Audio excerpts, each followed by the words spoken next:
15장 있는 말씀 1절로 11절에 있는 말씀을 같이 보겠습니다. 창세기 15장 1절로 11절에 있는 말씀 제가 먼저 읽겠습니다. 이후에 여호와의 말씀이 환상 중에 아브라함에게 임하여 이르시되 아브라함아 두려워하지 말라 나는 네 방패요 너의 지극히 큰 상급이니라.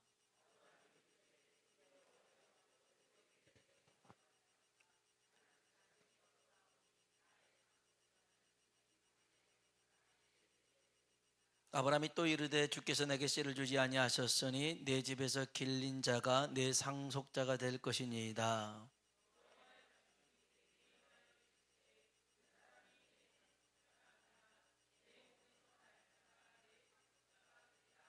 그를 이끌고 밖으로 나가 이르시되 하늘로 우러러 무뼈를 셀 수 있나 보라. 또 그에게 이르되 내 자손이 이와 같으리라.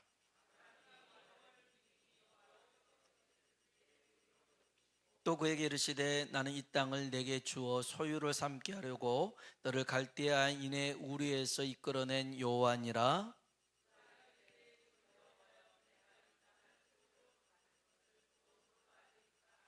여호와께서 그에게 이르시되 나를 위하여 3년 된 암소와 3년 된 암염소와 3년 된 순양과 산비둘기와 집비둘기 새끼를 가져올지니라.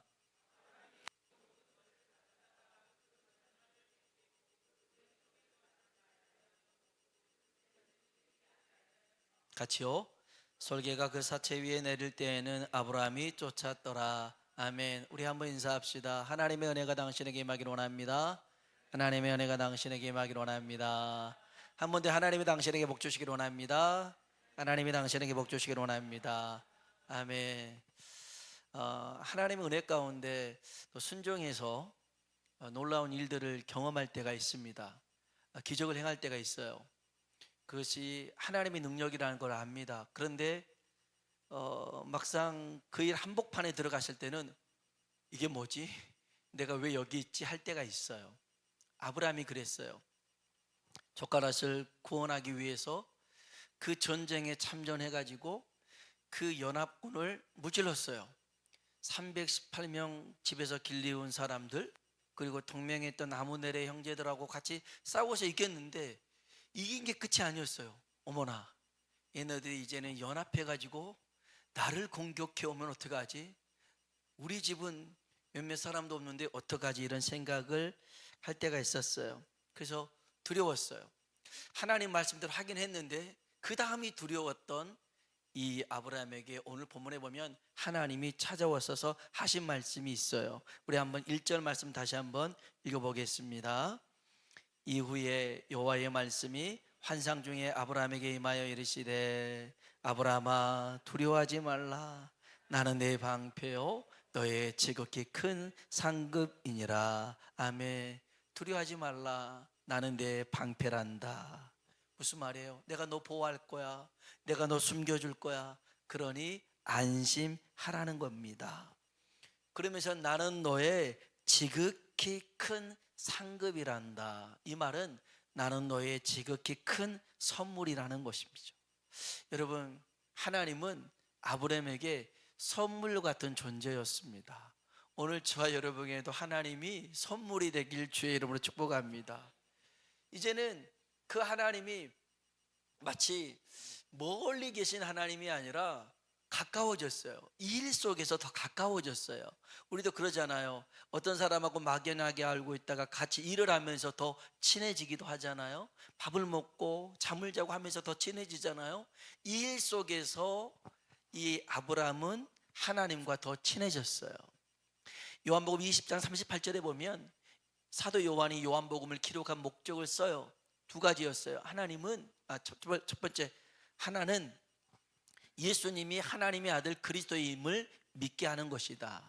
또 하나는 예수님이 행하신 일들로 말미암아 너희가 믿고 영생을 얻게 하려 함이라. 기적이 중요한 게 아니라는 거예요. 그 기적 속에서 역사하신 분이 누구다? 그리스도 예수다. 그 예수를 믿을 때 영생, 하나님과 친밀한 사귐을 누릴 수 있다. 여러분, 우리의 삶 속에서 하나님께서 여러분의 기도 응답으로 나타나실 때 응답이 끝이 아니라 그 하나님과 더 가까워지는 시간 되길 주의 이름으로 축복합니다. 가까운 사람한테 어떻게 해요? 자기 속마음을 털어놓잖아요. 아브라함도 속마음을 털어놓습니다. 자기가 걱정하는 게 두 가지가 있었거든요. 첫 번째로는 자기가 잘나고 부해도 후손이 없다라는 거예요. 자식이 없었어요. 그래서 하나님, 내 인생은 여기서 끝인가 봐요. 나는 내 것을 물려줄 사람이 없어요 라고 얘기합니다. 2절 한번 볼까요? 읽어봅시다. 아브라함이 이르되 주 여호와여, 무엇을 내게 주시려 하나이까? 나는 자식이 없사오니 나의 상속자는 이 다메섹 사람 엘리에셀이니이다. 아멘. 나의 상속자는 이 엘리에셀이 될 겁니다. 그러니까 아브라함이 고민을 해봤겠죠. 사라는 점점 나이 들어가고 자기도 안 되고, 그러면 어떻게 하나, 이제는 내 이 가업을 물려받을 자식은 없고, 그래서 아브라함 생각에는 최선의 방법이 엘리에셀이었어요. 여러분 잘 들으셔야 돼요. 우리가 생각해 낼 수 있는 최고의 방법이 엘리에셀이에요. 근데 하나님은 엘리에셀로 만족하신 분이 아니에요. 엘리에셀을 약속하신 분이 아니에요. 내 몸에서 날 자가 내 상속자라고 말씀하셨어요. 그리고 이삭을 예비해 두신 줄로 믿습니다. 여러분, 하나님은요, 우리 수준에서 가늠하고 측량할 수 있는 분이 아니에요. 우리를 위해서 쌓아두시고 예비해 두신 은혜가 풍성한 줄로 믿습니다. 그것을 저와 여러분이 믿음으로 누릴 수 있기를 축복합니다. 또 하나는, 이 아브라함의 걱정은 그거였어요. 자식 없어요. 두 번째, 정착할 땅이 없어요. 재산 많으면 뭐예요? 내 것이 아닌데. 그 얘기였어요. 8절 한번 볼까요? 8절 읽어봅시다. 그가 이르되 주 여호와여, 내가 이 땅을 소유로 받을 것을 무엇으로 알리이까? 아멘. 이때가 언제냐면 가나안 땅에 거한 지 10년째 되던 해였어요. 하나님이 약속하셨거든요.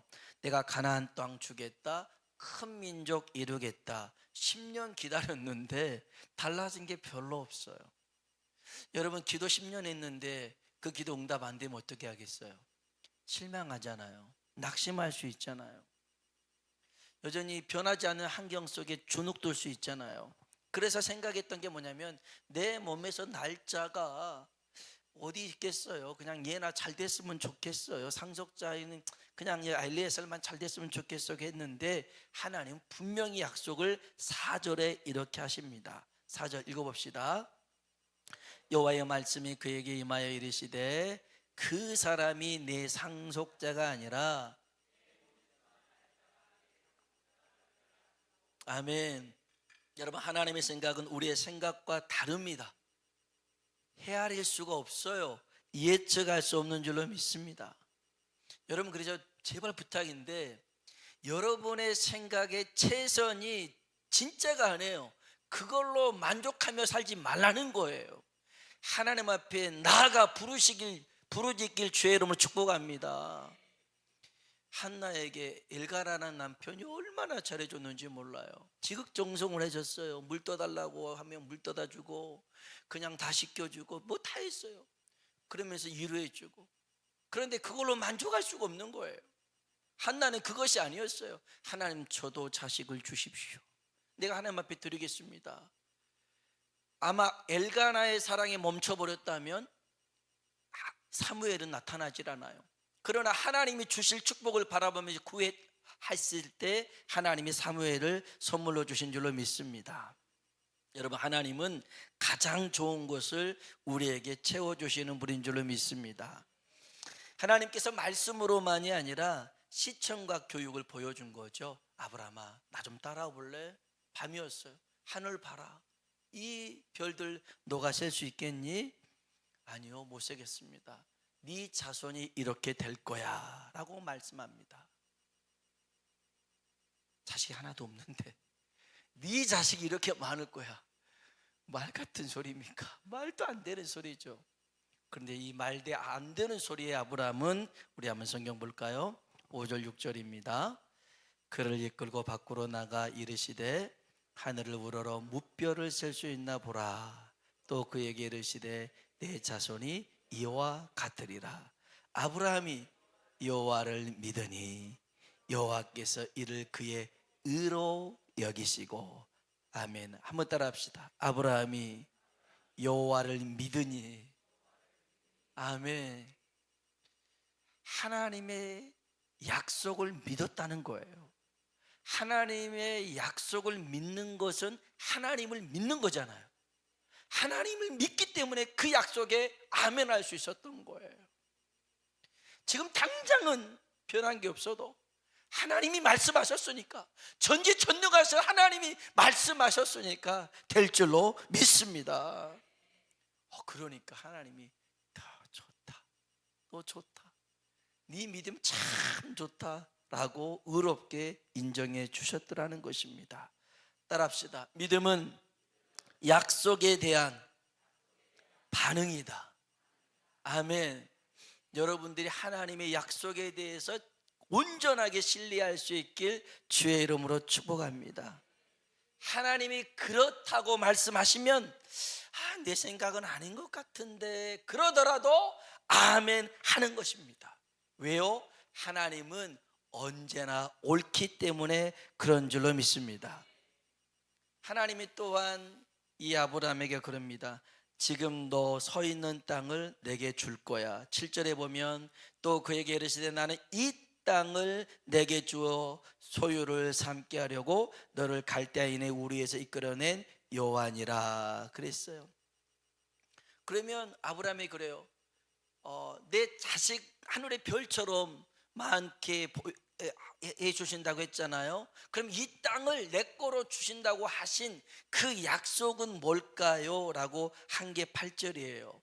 그가 이르시되 주 여호와여, 내가 이 땅을 소유로 받을 것을 무엇으로 알 수 있을까요? 하늘의 별처럼 보여줬는데 이 땅에 대한 약속, 그 증표는 뭘까요? 라고 물어봤던 거였습니다. 그때 하나님이 약속의 증거로 약속의 제물을 요구합니다. 3년 된 암소, 3년 된 암염소, 3년 된 순양, 그리고 산비둘기, 집비둘기를 가지고 오라고 합니다. 왜 이런 것들을 가지고 오라고 했냐면 고대 왕들이 외교 협약을 할 때에 사용했던 방법입니다. 이런 것들을 다 가운데를 쪼개놓고 마주보게 합니다. 그리고 그 마주보게 했던 그 제물들 사이에 두 사람이 갑니다. 그러면 이 약속은 반드시 지켜야 된다는 것이죠. 우리도 약속해놓고 뭐예요? 손가락 걸잖아요. 새끼손가락 걸어요. 이걸로도 좀 못할 것 같아요. 그래서 뭐예요? 엄지도장 찍어요. 근데 이걸로도 안 될 것 같아. 그래서 뭐예요? 막 복사하고 막 이렇게 하잖아요. 이렇게 하는 것처럼. 그러니까 이것도 하나님께서 그러면 너 참비둘기, 집비둘기, 뭐 암섬 3년대 암염 이렇게 발대 안 되지? 암소, 암염소, 순양 다 갖고 와봐. 그리고 딱 이렇게 서놓은 거예요. 그래서 이제 반드시 우리 이 약속은 내가 한 대로 보여줄게 하고 이제 통과를 해야 되는데, 여기 본문에 보면 이제 창세기 15장에 보면 아브람과 하나님이 동시에 이 사이를 지나가지가 않아요. 하나님만 지나가십니다. 하나님만. 그게 17절에 나와요. 17절 한번 읽어볼까요? 해가 져서 어두울 때에 연기 나는 하루가 보이며 타는 햇불이 쪼갠 고기 사이로 지나더라. 아멘. 해가 져서 어두울 때에 연기 나는 하루가 보이며 타는 햇불이 쪼갠 고기 사이로 지나더라. 이게 뭐냐면 하나님이 햇불의 모습으로 지나가셨더라는 겁니다. 그러면 이 약속은 아브람과의 약속이기도 합니다만은 하나님 스스로 하는 약속입니다. 이건 내가 반드시 내가 너한테 그렇게 해 줄 거야. 하나님 스스로가 약속하고 맹세한 내용이라는 것입니다. 이거에 대해서 히브리서 6장 13절에 보면 이런 말씀이 있어요. 천천히 한번 읽어봅시다. 하나님이 아브라함에게 약속하실 때 가리켜 맹세할 자가 자기보다 더 큰 이가 없으므로 자기를 가리켜 맹세하여 이르시되 내가 반드시 너에게 복 주고 복 주며 너를 번성하게 하고 번성하게 하리라 하셨더니 그가 이같이 오래 참아 약속을 받았느니라. 아멘. 여러분, 하나님의 약속은 반드시 이루어지는 줄로 믿습니다. 하나님은 신실하신 분, 그 약속하신 바를 이루시는 분인 줄로 믿습니다. 하나님이 이 약속을 이루시기 위해서 얼마나 세밀한 방법을 가지고 확실한 계획을 가지고 일하신 줄 아십니까? 여기 창세기 15장 13절로 16절 한번 읽어보겠습니다. 읽어볼까요? 여호와께서 아브라함에게 이르시되 너는 반드시 알라. 내 자손이 이방에서 객이 되어 그들을 섬기고 그들은 400년 동안 내 자손을 괴롭히리니 그들이 섬기는 나라를 내가 징벌할지며 그 후에 내 자손이 큰 재물을 이끌고 나오리라. 너는 장수하다가 평안히 조상에게로 돌아가 장사될 것이요 내 자손은 4대 만에 이 땅으로 돌아오리니 아모리 족속의 제약이 아직 가득 차지 아니함이니라 하시더니 아멘. 아멘. 하나님께서 이 땅을 주신 것에 대한 약속을 400년 후의 일까지 계획해 놓으신 거예요. 그래서 이제 애굽으로 들어갔다가 430년 동안 애굽살이 하다가 그 다음에 다시금 광야를 지나서 이 땅에 오겠다는 그 약속. 여러분, 여러분이 어떤 일을 계획할 때 한 몇 달 아니면 며칠 후를 계획하십니까? 여러분 스케줄을 짤 때 한 달, 두 달, 잘한 사람은 1년, 어떤 사람은 5년, 저는 한 10년까지 해놓은 사람 봤어요.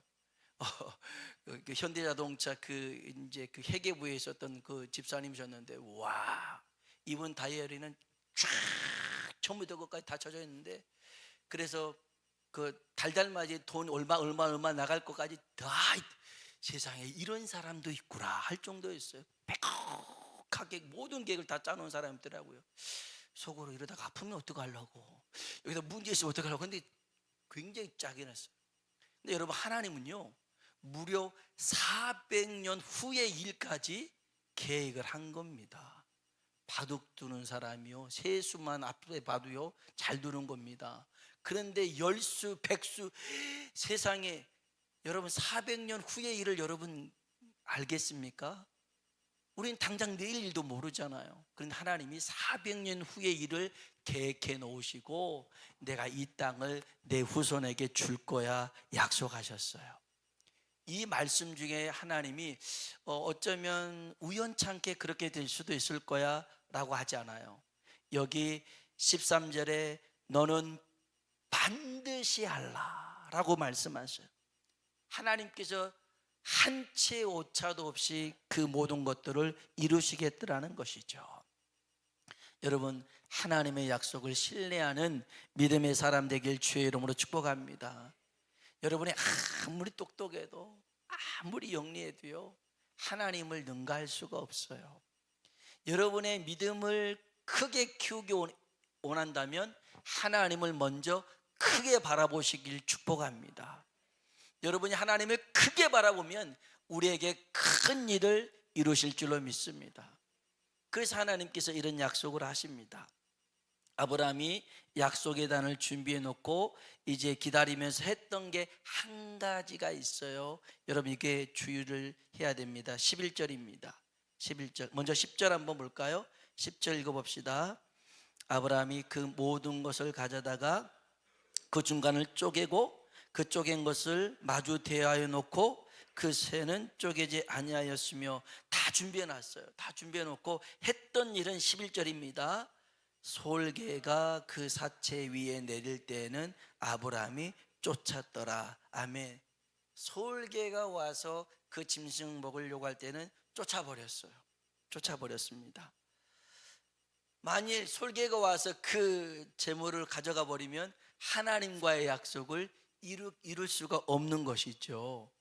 이것은 이제 신약에 와서 예수님께서 씨 뿌리는 자의 비유 가운데 말씀하신 게 있어요. 네 가지 밭이 나오잖아요.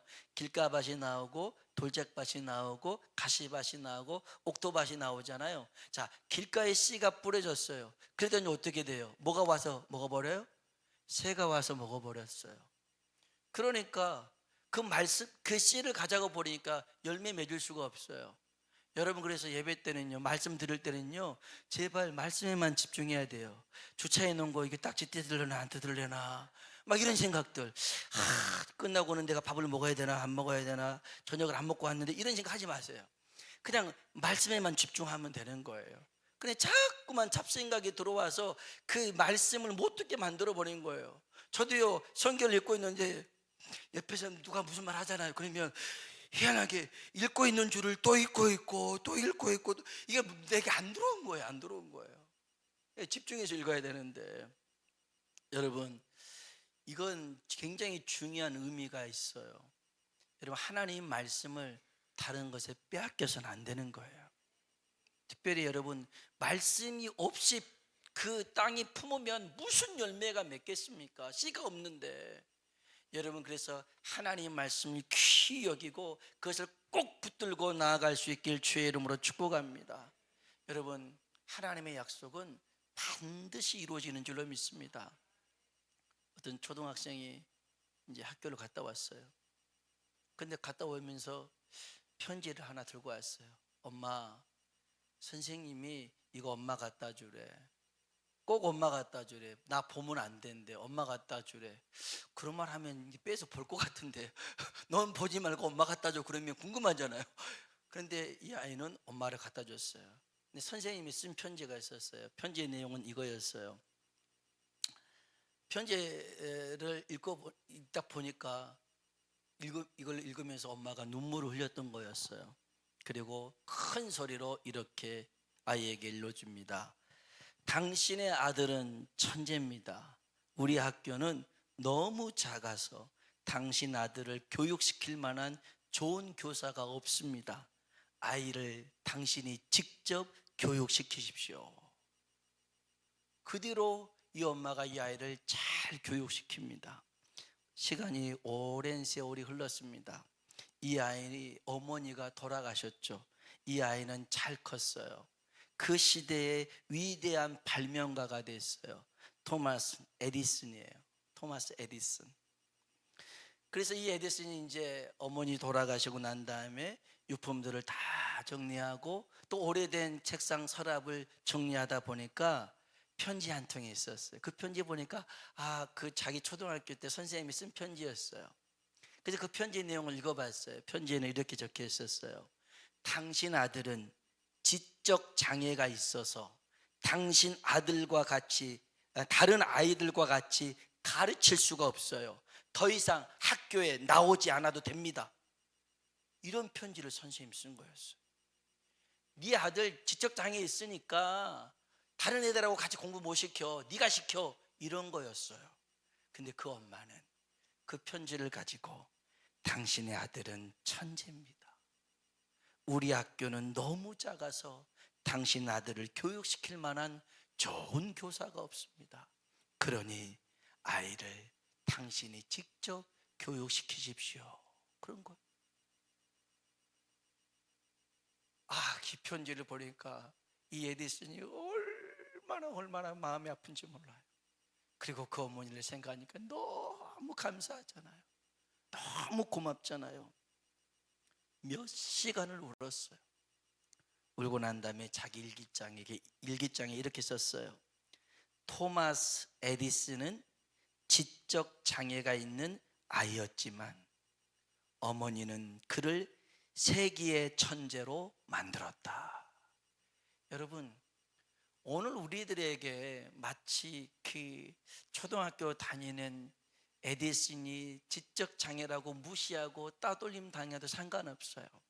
하나님이 우리를 이 아이는 천재 아이라고 말해주고 있고 그렇게 훈련시키고 교육시켜요. 여러분, 이 세상에 그 어떤 방법보다 하나님의 교육 방법이 가장 탁월합니다. 하나님의 교육 방법은 실패가 없어요. 하나님은 변화시켜서 하나님의 가장 위대한 방법을 이루는 인물로 만드시는 줄로 믿습니다. 오늘 저와 여러분이 할 일이 뭐냐면 하나님의 약속을 굳게 붙드는 거예요. 그 약속 위에 굳게 서는 우리 모두가 되길 주의 이름으로 축원합니다. 우리 같이 한번 찬송을 부르실까요? 찬송가 546장입니다. 주님 약속하신 말씀 위에 우리 한번 찬송 부르시고 기도하겠습니다.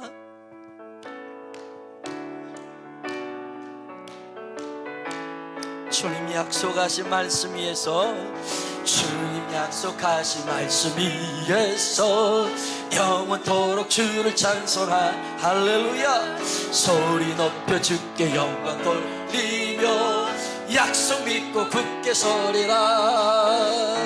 굳게 서리, 영원하신 말씀 굳게 서리, 굳게 서리. 그 말씀 위에 굳게 서리라. 아멘. 주님 약속하신 말씀 위에서 세상 염려 내게 엄습할 때에 용감하게 힘써 싸워 이기며 약속 믿고 굳게 서 할렐루야. 굳게 서리, 영원하신 말씀 위에 굳게 서리, 굳게 서리. 그 말씀 위에 굳게 서리라. 주님 약속하신 말씀 위에서 영원하신 주의 사랑이 믿고 성령으로 힘써 싸워 이기며 굳게 서리라. 굳게 서리, 영원하신 말씀 굳게 서리, 굳게 서리.